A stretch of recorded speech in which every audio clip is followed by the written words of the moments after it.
Hello, I'm Si, and I've just recently gone through cancer treatment at the Beacon Centre. When I first got diagnosed, it was like being hit by a bus. Everything you thought about, so many different aspects of your life.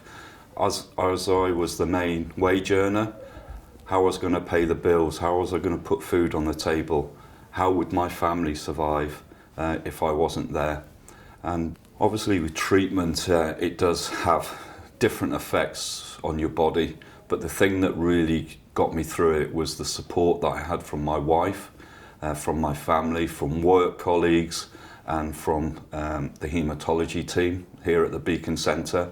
And that's the key thing, is to have that support from people that you love and you know, and it gets you through. And on reflection, at the end of the day, they can put all the different medicines in you to get rid of the cancer. However, it's your strength of mind and determination to defeat the cancer that pulls you through at the end of the day. After the initial shock of being diagnosed, I came under the guidance of the Beacon Centre and under one of the Macmillan nurses. And she sort of took me through the whole process, not physically took my hand, but took my hand through the whole process, going through what will happen in the treatment. And once the treatment had started, it was quite alien. When you start receiving the drugs, you just don't know what to expect.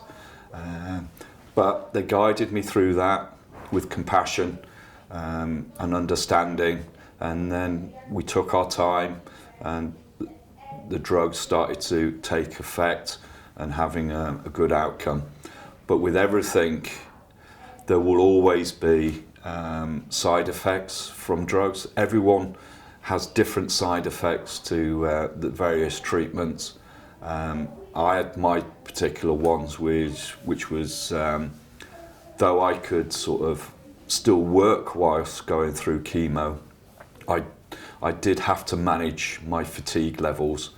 So I would go to work, manage my shift, but when I came back, I needed to rest to prepare for the next day. So during treatment, I was going through a cycle of working and resting, until, as time goes by, once you've had the chemo and it's completed, then your fatigue levels start to reduce, and you can start to have a better quality of life, start doing things, with the family, going out for days out, seeing friends and families and stuff like that.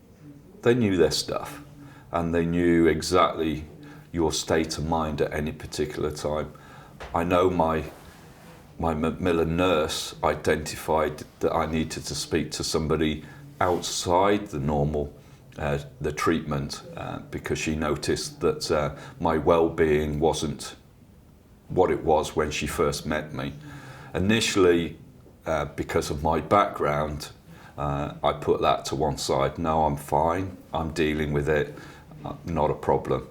But it came to a stage, probably after 6 months, when I looked at my life, what I was doing, and it was this treatment, sleeping, work, treatment, sleeping cycle. I'd got into this cycle, and at the end of the day I was thinking, what's it all about?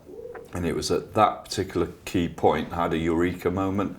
I needed help. So at the stage where I had to ask for help, and being a male, it was made even harder because we're not used to putting our hand out, speaking to people and asking for help. I felt very insular, and because of my background as a Royal Marine, I thought, this is just another battle to fight, and I will fight it. But there was a critical time where I didn't think life was worth living, that I sort of woke up and said, right, you've been offered this help, go and take it. So I did, and I took it, and I had used the facility here at Musgrove with a lady. She was amazing. Had 6 sessions of counselling, and we just went back to the early days of when I was born and everything about the aspect of your family. They don't ask you questions, they ask questions to get you started, and then you just talk about your past and what's going through, key people in your life. And it's after 6 sessions of talking, I came out at the end actually knowing the answer that I was looking for.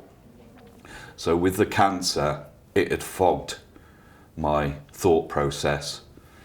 With counselling, that fog was cleared, and I had clear direction of what I needed to do and to go forward and to appreciate what I had, that I was alive, and that I can still continue with life, and I was still a valid individual in society, still doing a good job. When I got diagnosed, or when you get diagnosed with cancer, you'll have a nurse specialist by you. She will guide you. Appreciate the initial diagnosis of being told that you have cancer is quite traumatic.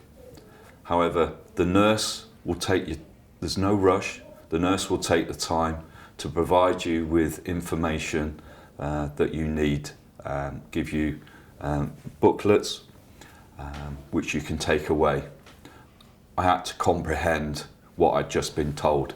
However, the next day I phoned those key telephone numbers to get guidance and advice, because after the initial diagnosis, my immediate thought was, who's going to look after my family if I was not here?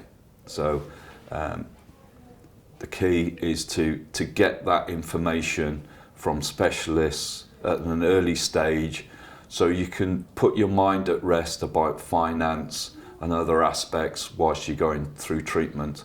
And you need to be focused on your treatment. You can't be focused on anything else that's going to affect that treatment. You want to put financial worries to one side, because it is a long road, and but you need to be rest assured that you don't have to worry about that whilst you're going through treatment. You don't have to put yourself into a room to isolate yourself. You just need to be aware of hygiene, of other people having infections around you, and keeping your hands clean all the time, and protecting yourself basically whilst you're going through the initial treatment. But after that's complete, and after a period of time which is told to you by your doctor or consultant, then your body goes back to its normal functioning self, and you can protect it. It will naturally protect you from infections and such like. I always had a fetish for skip crisps after having chemo. I don't know why. I just, for some reason, I should imagine it's like females when they're sort of going through pregnancy, your taste buds change. And mine certainly did going through chemo. I couldn't stand sort of bland food. I had to have very, very spicy food to manage my taste buds, should we say. I didn't have the effects of losing my hair. I didn't have nausea or vomiting. You know, the thing for me was the fatigue. You know, it did wash me out.